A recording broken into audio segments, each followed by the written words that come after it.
요한 1서 1장 1절부터 4절까지 저와 성도님들 한 절씩 번갈아 가며 읽겠습니다. 태초부터 있는 생명의 말씀에 관하여는 우리가 들은 바요 눈으로 본 바요 자세히 보고 우리 손으로 만진 바라. 이 생명이 나타내신 바 된지라.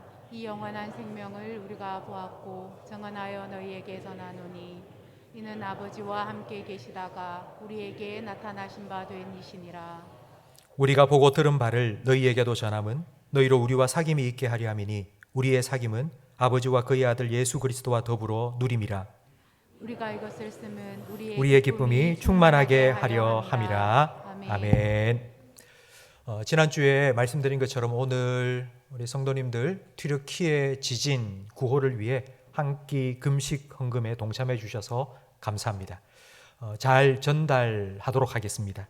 어제 선교위원장 우리 박동문 장로님과 함께 수원병원에 입원해 계시는 최요셉 선교사님 병문안을 하고 왔습니다. 최에서 선교사님은 지금 튀르키예에 계시는 그곳은 지진 피해를 입지 않았습니다. 같이 튀르키예에서 사역을 하시는 23분의 우리 한인 선교사님이 지금 최에서 선교사님 주변으로 오셔서 그렇게 지금 피난 생활을 하고 있다고 합니다. 기도해 주시고요. 우리 최요셉 선교사님은 지난 금요일 날 시신경 손상된 부분을 회복시키는 주사를 이렇게 안구에 맞았습니다. 그래서 시력이 아주 많이 회복됐다고 얼마나 감사를 하시는지 우리 성도님들 기도해 주셔서 감사하고요. 선교사님 재활치료 그리고 시력이 잘 회복될 수 있도록 계속해서 기도해 주시기 바랍니다. 우리 좌우에 계신 분과 인사 나누겠습니다. 잘 오셨습니다. 은혜 많이 받으세요. 코로나가 서서히 끝나가고 있습니다. 이번 3월 1일 수요일부터 우리 교회 예배에는 여러분 마스크를 쓰고 오셔도 되고 안 쓰고 오셔도 됩니다. 여러분 자율에 맡기겠습니다.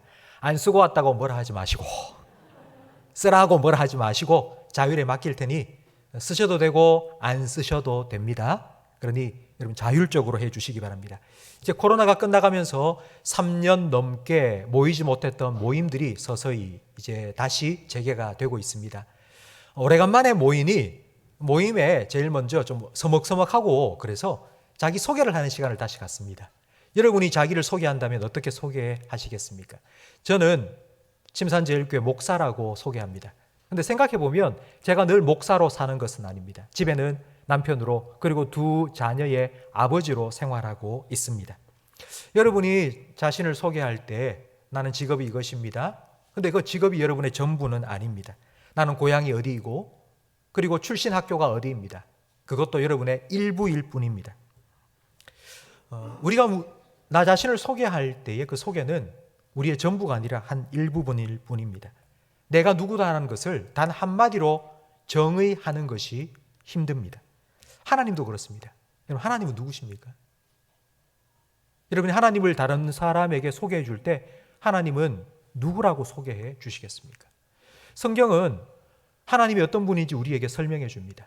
하나님은 좋으신 분이고 신실하신 분이고 전능하신 분이라고 우리에게 소개해 줍니다. 그런데 성경에는 하나님에 대한 설명뿐 아니라 하나님에 대한 정의도 나옵니다. 정의라는 것은 하나님을 딱 한마디로 표현한 것입니다. 하나님 이 꼴 이것이다. 하나님은 이것이다. 이 말씀이 성경 말씀 속에 딱 한 구절이 나오는데 요한 1서 4장 8절 말씀입니다. 우리 함께 읽어보겠습니다. 사랑하지 아니하는 자는 하나님을 알지 못하나니 이는 하나님은 사랑이심이라. 아멘. 하나님 이 꼴 뭐라고요? 사랑. 하나님은 사랑이십니다. 왜 하나님이 좋으신 하나님이실까요? 여러분을 사랑하니까요. 하나님은 왜 신실하신 하나님이실까요? 여러분을 사랑하니까요. 하나님 왜 전능하신 분일까요? 사랑하는 여러분을 지키고 보호하셔야 되니까요. 하나님 왜 무소부재하신 분일까요? 사랑하는 여러분과 언제나 어디서나 함께 하시기 원하시니까요. 하나님 왜 질투하실까요? 여러분을 사랑하니까요. 하나님 왜 공의로우실까요? 사랑하는 자녀가 바른 길로 가기를 원하시니까요. 신실하신 하나님, 좋으신 하나님, 전능하신 하나님은 하나님의 일부이지만 하나님의 전부를 표현한 하나의 정의는 하나님은 사랑이십니다. 사랑이신 하나님께서 사람을 창조할 때에 자기의 형상을 닮도록 만드셨습니다. 사람에게 들어있는 하나님을 닮은 가장 큰 모습은 사랑입니다. 이 말을 이렇게 표현할 수 있죠. 사람이 사랑할 때에 하나님을 가장 많이 닮는다. 사람은 사랑으로 살아갑니다. 갓 태어난 아이는 엄마의 사랑이 없이는 살 수 없습니다. 젖을 먹이면 몸은 튼튼해지죠. 그러나 사랑이 없으면 마음은 약해집니다. 먹여주고 입혀주고 참아주고 믿어주는 부모님의 사랑 때문에 생존했습니다. 사랑하는 부모님을 위해서 좀 더 나은 사람이 되기 위해서 애쓰고 노력하면서 우리는 성장했습니다. 커서는 사는 게 너무 힘들어도 사랑하는 사람이 있기 때문에 버티고 견딥니다. 만약 나 혼자랐다면 뭐 다 포기하고 도망쳤을 것인데 사랑하는 사람이 있으니까 그 자리를 지키고 견디고 살아갑니다. 이렇게 사람은 사랑으로 삽니다. 그래서 이 세상에 거의 대부분의 노래, 드라마, 영화, 시, 소설, 거의 모든 노래, 드라마는 다 사랑 타령입니다. 천이면 천, 만이면 만, 다 사랑 이야기인데요. 그런데 그 사랑이 각각 다 다릅니다. 하나님이라고 하면 중국이나 일본, 우리 한국 사람은 옥황상제를 떠올립니다. 근데 서양 사람은 제우스 신을 생각합니다. 바닷가에 사는 사람은 용왕님을 생각하고 하나님이라면 산에 있는 사람은, 산에 사는 사람은 산신령을 떠올릴 것입니다. 근데 우리는 삼위 하나님, 성부, 성자, 성령 삼위 하나님을 우리는 믿고 있습니다. 사람은 다 각기 자기의 하나님을 믿고 삽니다. 사랑도 마찬가지입니다. 사랑도 내가 생각하는 사랑을 하고 삽니다. 두 사람이 서로 사랑하는데 내가 원하는 사랑과 네가 원하는 사랑이 다릅니다. 나는 너를 사랑했다고 말하는데 내가 사랑을 받았다고? 당신이 나를 사랑했다고? 아니 나는 사랑을 받은 적이 없는데 라고 말합니다. 다 내 기준에 사랑을 말하고 사랑을 하며 살기 때문입니다. 그래서 사랑을 하는데도 만족이 없습니다. 사랑을 받는데도 행복하지가 않습니다. 여기서 우리는 아주 근본적인 질문을 해봐야 합니다. 사랑이 뭘까요? 진짜 사랑이 뭘까요? 진정한 사랑은 무엇일까요? 사랑의 본질이 뭘까요? 너무나도 자주 말하고 사는데 사랑 타령을 하며 사는데 사랑이 무엇이냐고 물으면 뭘까? 잘 대답을 할 수 없습니다.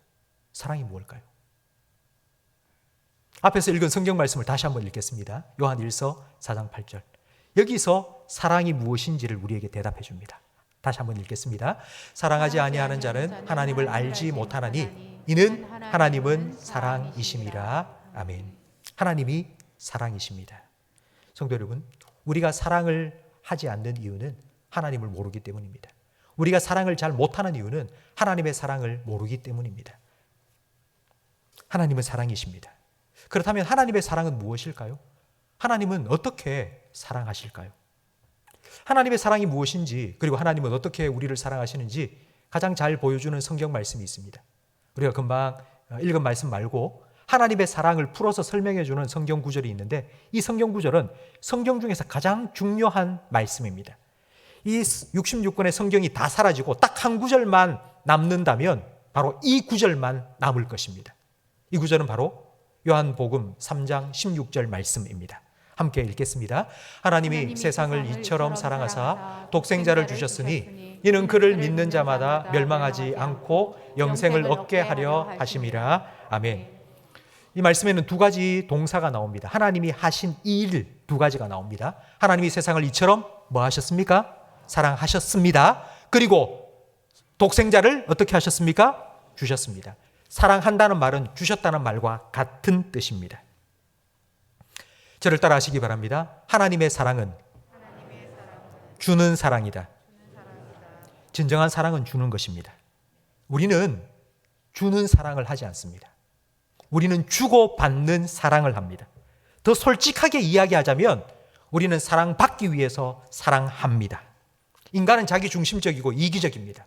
그래서 뭔가를 주고 있으면서도 꿍꿍이는 뭔가 계산기를 두드리고 있습니다. 내가 요거 주면 요거를 받겠지. 내가 이거 해주면 저 사람은 나한테 요거 해주겠지. 라는 것을 이미 계산해 두고 뭔가를 주고 있습니다.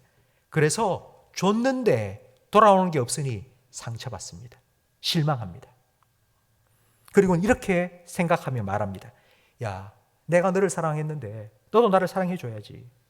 내가 너를 사랑해서 이거 해줬잖아. 그러면 너도 나를 사랑한다면 이거 해줘. 내 사랑을 받고 싶다면 사랑받을 짓을 해. 안 그러면 내 사랑 없어 이제 더 이상. 인간의 사랑은 조건적입니다. 결혼할 때 조건을 따지지 않습니까? 최소한 내 아내가 될 사람이라면 이 정도 조건은 돼야 된다고. 최소한 내 아들의 아내가 될, 내 며느리가 될 사람이라면 이 정도 조건은 돼야 된다고. 그 조건을 따지지 않습니까? 근데 만약 하나님께서 사랑할 사람의 조건을 따졌다면 여러분은 하나님의 사랑을 받을 조건이 됩니까? 만약 하나님이 조건 따져서 구원하셨다면 저는 하나님 구원 받지 못했을 겁니다. 세상에 그 어느 누가 하나님의 조건을 맞출 수 있겠습니까? 그래서 하나님께서는 무조건 사랑하기로 결정하셨습니다. 무조건. 그 어느 누구도 하나님이 내거신 조건에 합당한 사람이 없으니까 하나님은 무조건 사랑하기로 결정하셨습니다. 하나님의 사랑이 무조건적이라는 것을 성경은 계속하여 우리에게 말씀하고 또 말씀해 줍니다. 에베소서 1장 4절 말씀을 함께 읽겠습니다. 곧 창세전에 그리스도 안에서 우리를 택하사 우리로 사랑 안에서 그 앞에 거룩하고 흠이 없게 하시려고. 아멘. 하나님께서 무조건 우리를 사랑하기로 선택하셨습니다. 언제요? 창세전에. 여러분이 태어나기 전에. 여러분이 예배를 드리기 전에. 여러분이 예수 믿기 전에. 여러분이 교회 와서 봉사하기 전에. 여러분이 111 성경 통독에 참여하기 전에, 창세전에 하나님께서는 여러분을 사랑하기로 결정하셨습니다. 로마서 5장 8절 말씀도 함께 읽겠습니다. 우리가 아직 죄인 되었을 때에 그리스도께서 우리를 위하여 죽으심으로 하나님께서 우리에 대한 자기의 사랑을 확정하셨느니라. 아멘. 우리가 하나님 기뻐하실 만한 일을 단 1도 할 수 없는 죄인이었을 때 하나님께서는 우리를 사랑하기로, 여러분을 사랑하기로 작정하셨습니다. 그리고 처음부터 하나님께서는 하나님이 가장 아끼시는, 하나님이 가장 사랑하시는 독생자 하나밖에 없는 아들 예수님을 여러분을 사랑해서 내어주셨습니다. 우리는요, 처음부터 전부 다를 주지 않습니다. 처음부터 다 주면 벌은 나빠지니까. 많이 가지고 조금씩 조금씩 주면서 내 말 잘 들어야지 다음에도 준다. 네가 요 정도 해야지 내가 요거 준다. 이번 중간고사에 성적 10점 올려야지 내가 준다. 우리는 조금씩 조금씩 조건을 내걸고 사랑합니다. 그러나 하나님께서는 처음부터 아낌없이, 자기 아들을 아낌없이 여러분을 위해서 내어주셨습니다. 나병 환자가 예수님을 만나기 위해서 찾아왔습니다. 나병은 부정한 병입니다. 그 나병 환자와 같이 있으면 덩달아 부정해집니다. 예수님께서 나병 환자에게 야 오지마! 너 나병 다 낫거든 찾아와 라고 하지 않으셨습니다. 나병 환자를 만나주셨습니다. 만져주셨습니다. 그리고 고쳐주셨습니다. 삭개오가 예수님을 만나기 위해서 나무 위에 올라갔을 때 야 나를 만나고 싶어? 그러면 네가 빼앗은 것 다 돌려줘. 다 회개하고 다 청산하고 그 다음 나를 만나 라고 하지 않으셨습니다. 예수님은 먼저 그에게 손을 내미셨고 그를 만나주셨고 그의 집에 찾아주셨고 그를 용서해 주셨습니다. 하나님께서는 이렇게 무조건적으로 우리를 사랑해 주셨습니다. 예수님께서는 그 하나님의 사랑을 우리에게 보여주시고 알려주시기 위해서 우리에게 찾아와 주셨습니다. 그런데 여러분, 왜 사람들은 이 하나님의 사랑을 받아들이지 않을까요? 하나님께서 거저 주신다고, 조건 없이 사랑해 주신다고 말씀하시는데 왜 사람들은 그 하나님의 사랑을 거부할까요? 왜 그 사랑을 받지 않을까요? 왜냐하면 이 땅에 살아가면서 그런 사랑을 단 한 번도 경험해 본 적이 없기 때문입니다. 하나님께서 너를 거저 사랑해, 하나님께서 무조건 너를 사랑해 라고 들으면 사람들은 이런 생각을 합니다. 세상에 공짜가 어디 있어? 거저가 어디 있어? 에이, 아닐 거야. 네, 세상에 공짜 없습니다. 하나님께서는 여러분을 사랑하기 위해서 그 사랑의 대가를 지불하셨습니다. 그 사랑의 대가, 희생입니다. 자기 아들을 십자가에 내어주신 희생, 바로 그 희생이 하나님 사랑의 대가입니다. 저를 따라 하시기 바랍니다. 사랑은 주는 것이다. 주는 것입니다. 주는 것은 희생입니다. 주고받는 것은 거래입니다. 주고받는 거래가 아니라 주는 것이 희생입니다. 나도 좋고 남도 좋으면 뭐 그보다 더 좋은 게 어디 있겠습니까? 근데 이 세상에는 그와 같은 일이 잘 일어나지 않습니다. 나도 좋고 남도 좋고 이런 일이 이 땅에는 일어나지 않습니다. 저울과 같이 한쪽이 올라가면 한쪽은 반드시 내려갑니다. 내가 많이 가지면 너는 적게 가집니다. 네가 편하면 나는 힘듭니다. 이게 우리 인생살이입니다. 그런데 고린도전서 13장에는 사랑은 자기의 유익을 구하지 않는다고 말씀합니다. 세상 사랑은 자기의 유익을 구합니다. 사랑한다고 말하면서, 내가 너를 사랑한다고 말하면서 실제로는 너 때문에 내가 덕보는 게 많기 때문에, 그래서 내가 너를 사랑하는 겁니다. 네가 필요하기 때문에 내가 사랑한다 사랑한다 말하면서 그 사랑으로 족쇄를 채워 놓는 것입니다. 요즘 이걸 가스라이팅이라고 말하죠. 내가 얼마나 너를 사랑하는데, 같이 있으면 내가 너무나도 힘들고 지치고 괴로운데, 그런데 자꾸 옆에 있는 사람이 내가 너를 사랑하는데 사랑하는데 사랑하는데 그 말 때문에 떠날 수가 없는 거예요. 거기에 꽉 붙잡혀서 새를 너무 사랑해서 새의 날개를 꺾어 새장 안에 가두어 두는 건 사랑이 아니라 폭력입니다. 세상에서 가장 순수하게 무조건적으로 희생적인 사랑 찾아본다면 부모님의 사랑이겠죠. 아마 여러분은 부모님의 사랑을 받으셨고 부모로서 지금도 그런 사랑을 자녀에게 베풀며 살고 계실 겁니다. 여러분, 사랑하는 자녀를 위해서 부모가 사랑한다는 건 말로만이 아니라 실제로 희생하는 것입니다. 자녀가 아프면 부모는 아이고 내가 대신 아팠으면 좋겠는데 말만 하지 않습니다. 밤새워서 물수건 짜서 이마에 대어주고 열 식혀주면서 꼬딱 셉니다. 심지어는 부모님은 이런 마음까지 가집니다. 내가 내 자녀를 위해서 죽을 수도 있겠다.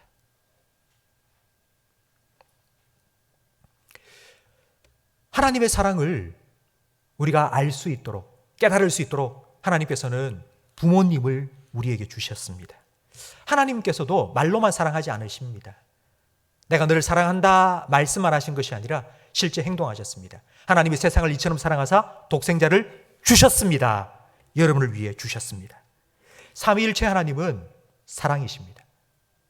삼위일체 하나님이 사랑이라는 말은 남자와 여자가 결혼을 통해 둘이 한 몸을 이루는 것처럼 성부, 성자, 성령 삼위의 하나님께서 사랑으로 하나가 되셨다는 의미입니다. 이 하나됨은 절대로 깨어질 수 없습니다. 영원하신 하나님, 온전하신 사랑을 하시는 하나님께서 하나가 되셨습니다.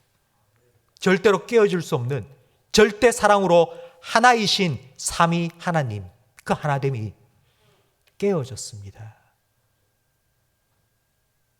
십자가 위에서 예수님께서 나의 하나님, 나의 하나님, 어찌하여 나를 버리십니까? 하나님께서는 예수님을 버리셨습니다. 예수님께서는 여러분을 살리기 위해서 자신을 죽이셨습니다. 예수님께서는 여러분을 의롭다 하기 위하여서 자신은 정죄 받으셨습니다. 예수님은 여러분이 하나님의 사랑을 받으시도록 자기는 하나님의 버림을 받으셨습니다. 하나님께서는 자기 아들이라는 사랑의 대가를 지불하시고 여러분을 사랑하십니다.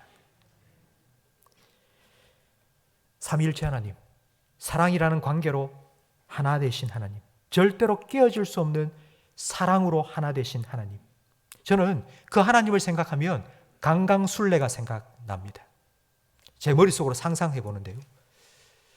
성부 하나님, 성자 예수님, 그리고 성령님께서 함께 둥그렇게 원을 그리고 손을 잡고는요, 강강술래를 하시는 겁니다. 너무너무 사랑으로 하나가 되어서 그렇게 하고 계십니다. 그런데 예수님이 보니 제가 왕따가 되어서 저 밖에서 혼자 이러고 있는 겁니다. 아이고, 저 지웅재 저거, 왕따 당해서 혼자 있는 저거, 야, 우리도 끼워주면 좋겠다, 끼워주면 좋겠다. 아버지, 제가 가서 쟤 좀 데리고 올게요. 그리고는 하나님 손 붙잡고 있는 그 손을 놓으시고 제에게로 오셔서 제 손을 붙잡으시고 가자. 하나님과 사귐에 들어가자고. 그렇게 그 영원한 사귐, 그 복된 사귐으로 저를 인도해 주신 겁니다. 예수님께서 제 손을 잡아주시고 하나님께서 제 손을 붙잡아 주시고 하나님과 함께 강강술래를 하면서 그 하나됨 속으로 하나님께서 초대해 주신 겁니다. 이것이 우리가 받은 구원입니다. 여러분이 받은 구원입니다. 하나님께서 여러분을 그렇게 하나님과의 사귐 속으로 불러주신 것입니다. 그것이 바로 오늘 본문 3절 말씀의 의미입니다. 여러분, 오늘 3절 말씀을 화면을 보면서 함께 읽겠습니다.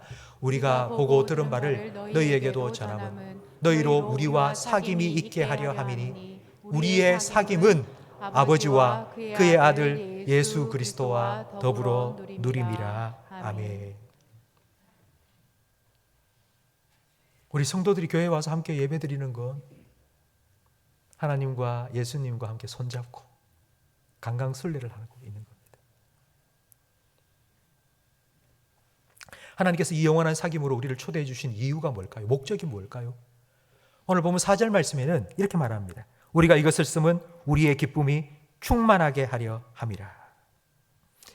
우리의 기쁨이 충만해지기 위해서 하나님께서 우리를 초대해 주셨습니다. 세상에 일어나는 모든 문제는 부족하기 때문에 발생합니다. 돈이 부족하니까, 건강이 부족하니까 문제가 생깁니다. 그런데 이런 돈과 건강이 부족한 것보다 심각한 부족이 있습니다. 그게 바로 사랑의 부족함입니다. 사랑이 있으면 가난도 이겨낼 수 있고 질병도 이겨낼 수 있습니다. 그런데 사랑이 부족합니다. 이기적인 사랑, 조건적인 사랑, 그 사랑 때문에 사람의 마음속에는 사랑이 결핍되어 있습니다.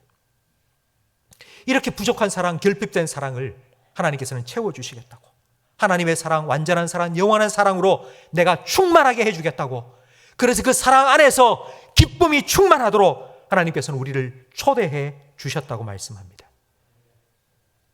하나님과의 사귐으로 초대해 주신 이 사귐이라는 단어는 성경 원어의 코이노니아라고 합니다. 저를 따라하시기 바랍니다.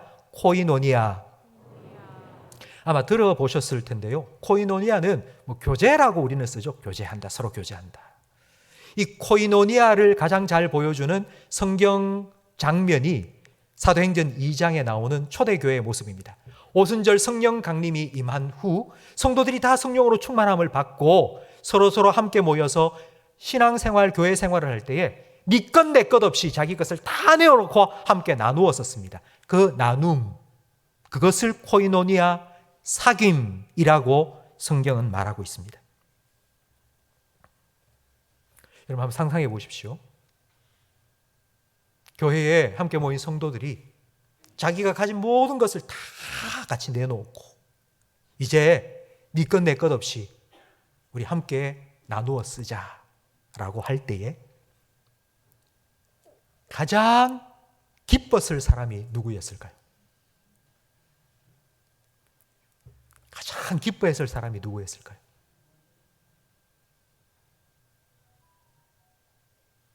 가진 것이 없는 사람입니다.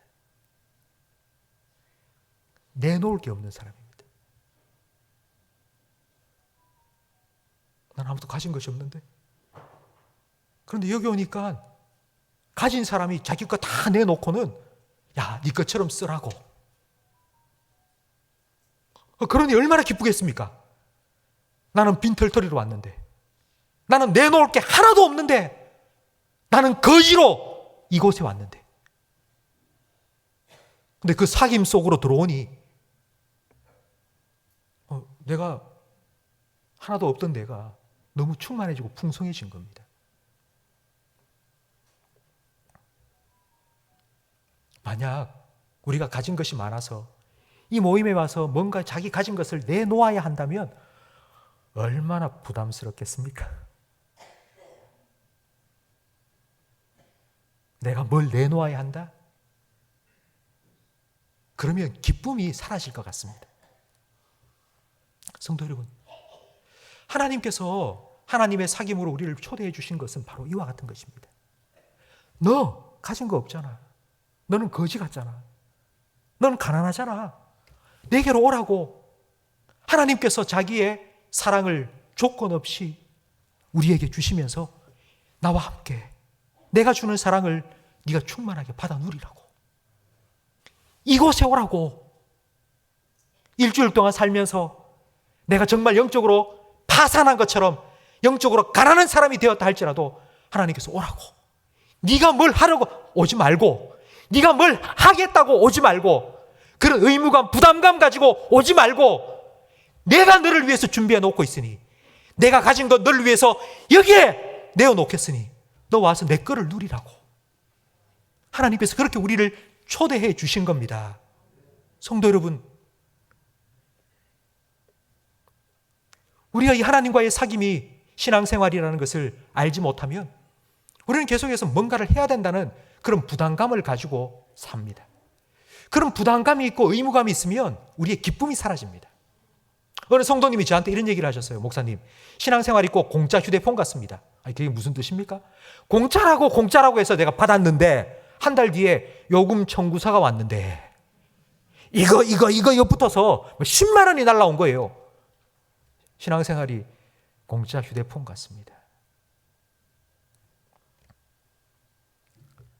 교회에 처음 올 때는 뭐 아무것도 하지 마라 그렇게 분명히 말씀하셨는데 교회 오니까 이거 해라 저거 해라 111 성경 통독해라 기도해라 예배 참석해라 뭐 해라 하라는 게 뭐 그래 많은지.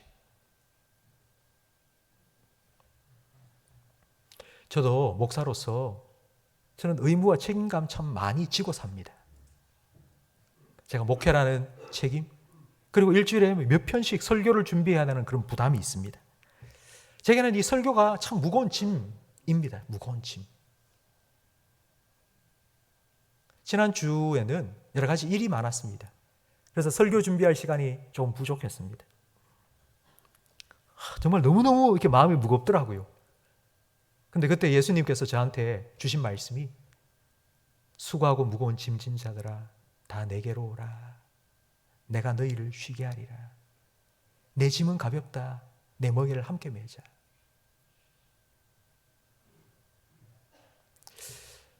제가 지고 있는 이 목회, 설교라는 이 무거운 짐을 벗어버린다는 건 제가 뭐 그만둬야 되겠죠? 제가 지고 가야 되지 않겠습니까? 근데 예수님께서는 그 무거운 의무와 부담을 저한테 이렇게 얘기하시는 거예요. 같이 지자고. 내가 도와줄게. 나하고 함께 하자고 그거.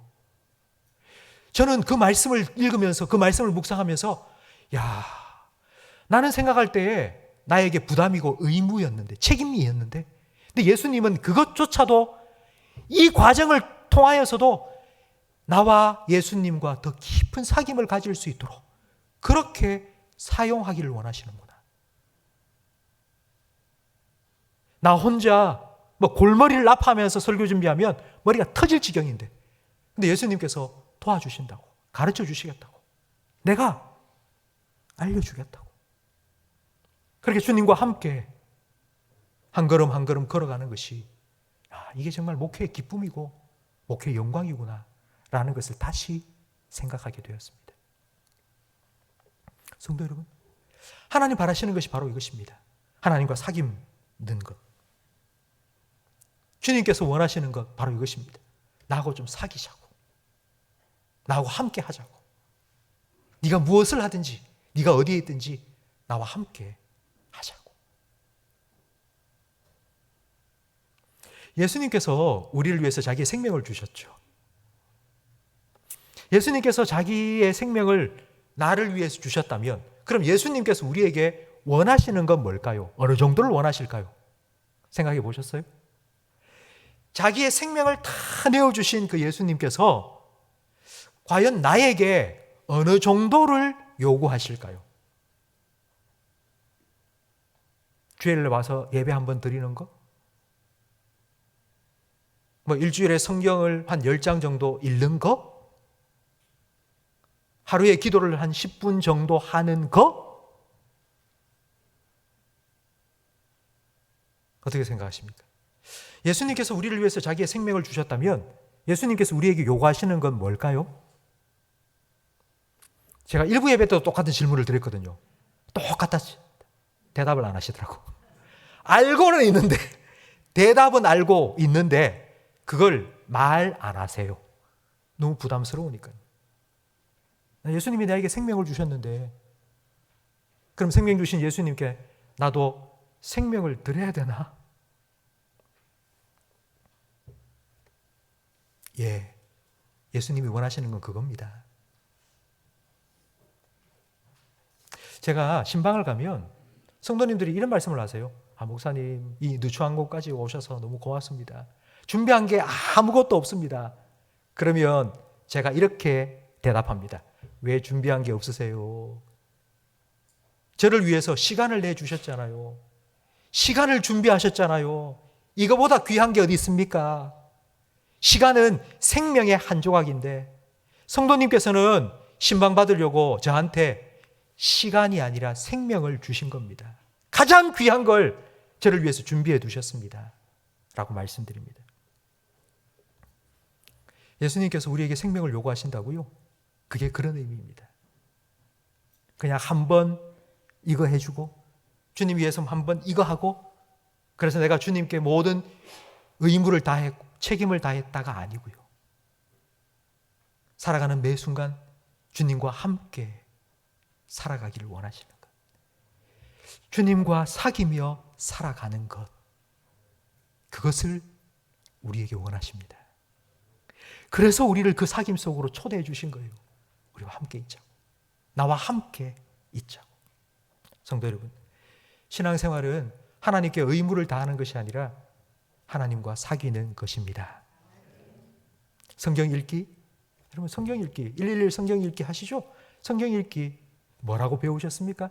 성경 읽는 것은 하나님의 말씀을 듣는 것이라고. 기도하는 건요, 하나님과 대화하는 것이라고. 예배는 하나님과의 만남이라고. 우린 옛날부터 이렇게 배워왔지 않습니까? 하나님의 음성을 듣고 하나님과 대화를 나누고 하나님과 만나고, 이게 사귐입니다. 사귐. 의무가 아니고 책임이 아니고. 성도 여러분, 저는 하나님과 사귀는 기쁨을 여러분이 맛보시기를 간절히 바랍니다. 그 기쁨을 충만하게 누리시기를 주님의 이름으로 축원합니다.